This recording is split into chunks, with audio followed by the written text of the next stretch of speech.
Magandang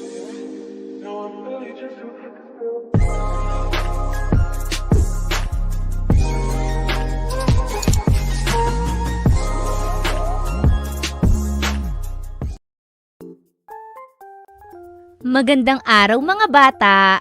Kumusta kayong lahat? 1, 2, 3. Halina't sabay-sabay tayong matuto. Wikang Filipino, ating ipagbunyi. Kayamanan ng buhay, dugo at lahi. Ating tuklasin at pagyamanin ang wikang sariling atin. Wikang Filipino, yakapin at mahalin. Ating pag-aralan, Filipino, sa unang linggo ng ikatlong markahan.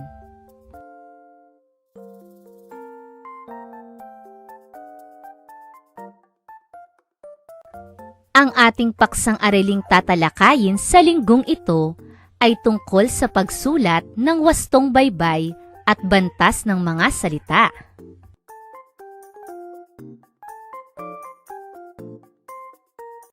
Sa araling ito, ikaw ay inaasahang mababaybay ng wasto ang mga salitang natutuhan sa aralin. Salitang may 3 o 4 na pantig. Maisusulat ng may wastong baybay at bantas ang mga salitang ididikta ng guro o sino mang nakatatandang kasama sa bahay. Ang spelling o pagbabaybay ay isa-isang pagbigkas sa maayos na pagkakasunod-sunod ng mga letrang bumubuo sa isang salita. Sabay-sabay nating basahin ang mga letra. Mga patinig. A, E, I, O, U. Mga katinig. B, C, D, F, G, H, J, K, L, M, N, Ny, Ng, P, Q.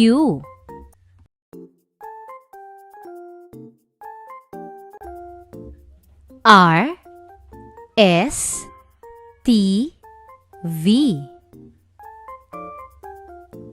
W, X, Y, Z.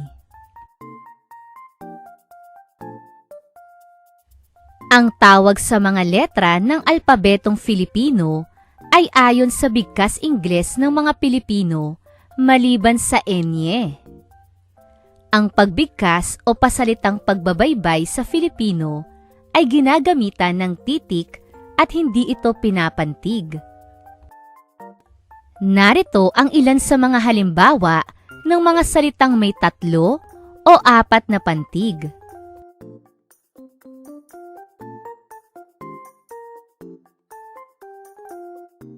Narito ang mga salita at ang baybay nito. Una, batuta.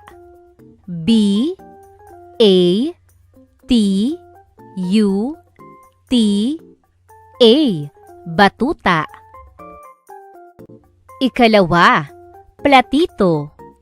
P, L, A, T, I, T, O. Platito. Ikatlo, Filipino.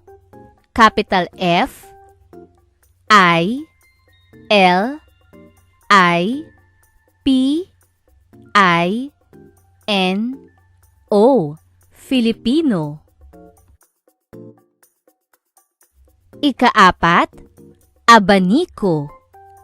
A, B, A, N, I, K, O.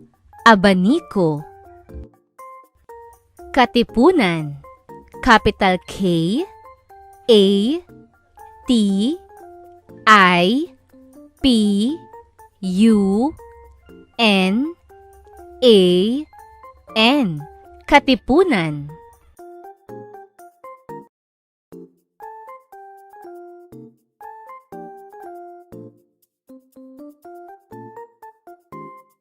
Mga bantas ng salita. Una, tuldok. Ginagamit ang tuldok sa katapusan ng pangungusap na pasalaysay, pautos, o salitang dinaglat.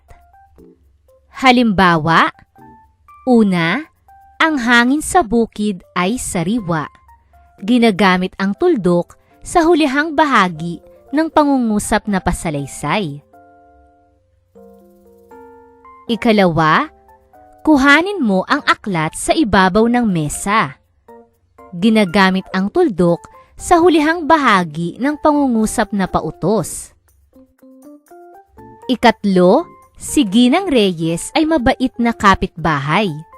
Ginamit ang tuldok sa hulihang bahagi ng salitang dinaglat na ginang.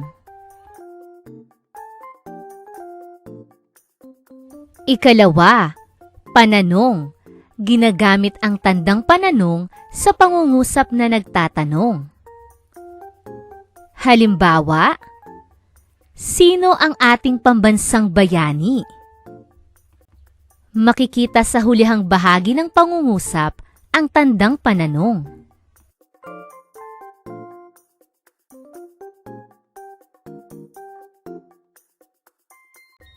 Ikatlo, padamdam. Ginagamit ang tandang padamdam sa hulihan ng kataga o pangungusap na nagsasaad ng matinding damdamin. Halimbawa, naku, nasusunog ang bahay.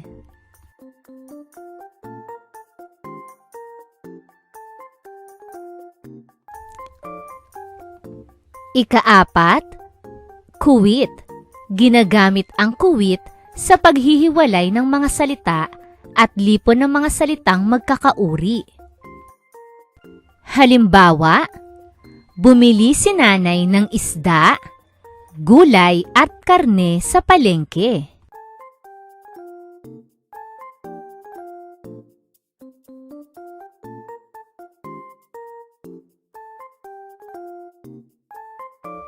Para sa unang gawain sa pagkatuto, tukuyin ang larawan. Isulat ang wastong baybay ng sumusunod na larawan. Isulat ang sagot sa iyong kwaderno. Una, paaralan.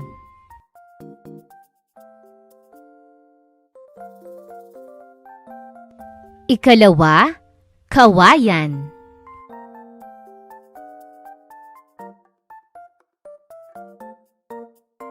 Ikatlo, elepante.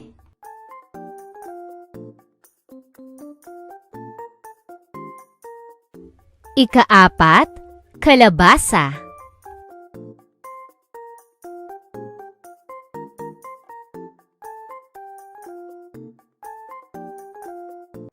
Ikalima, palaruan.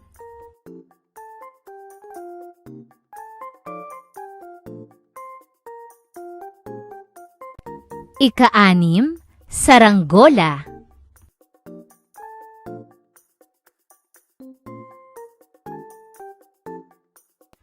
Ika-pito, butiki.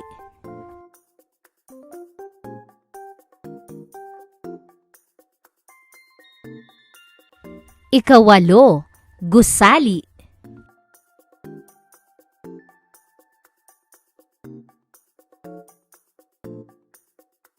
Ika-siyam, magsasaka.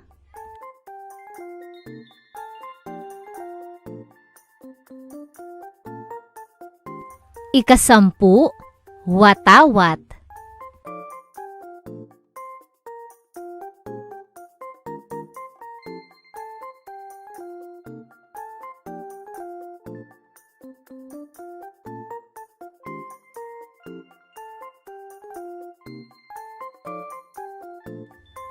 Para sa ikalawang gawain sa pagkatuto, isulat ang wastong baybay ng larawan. Lagyan ang pangungusap ng wastong bantas. Isulat ang sagot sa iyong kwaderno. Una, ang ampalaya ay mapait.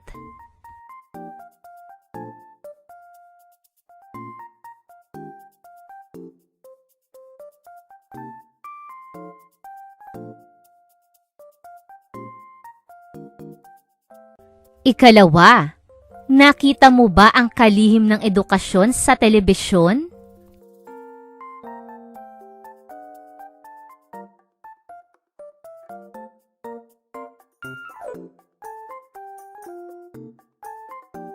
Ikatlo, aray! Nakagat ako ng langgam.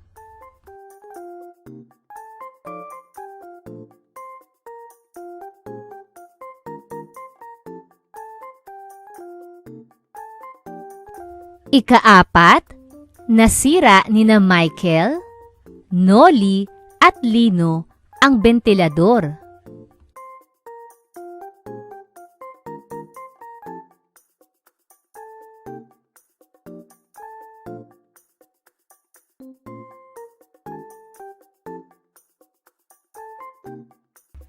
Ikalima, nakasimba ka na ba sa inyong simbahan?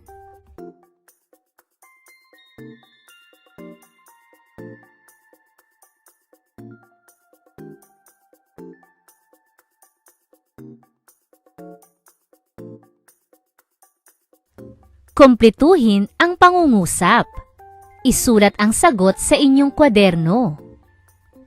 Sa aking pagkaunawa, ang tawag sa mga letra ng patlang, Filipino, ay ayon sa bigkas Ingles ng mga Pilipino, maliban sa enye.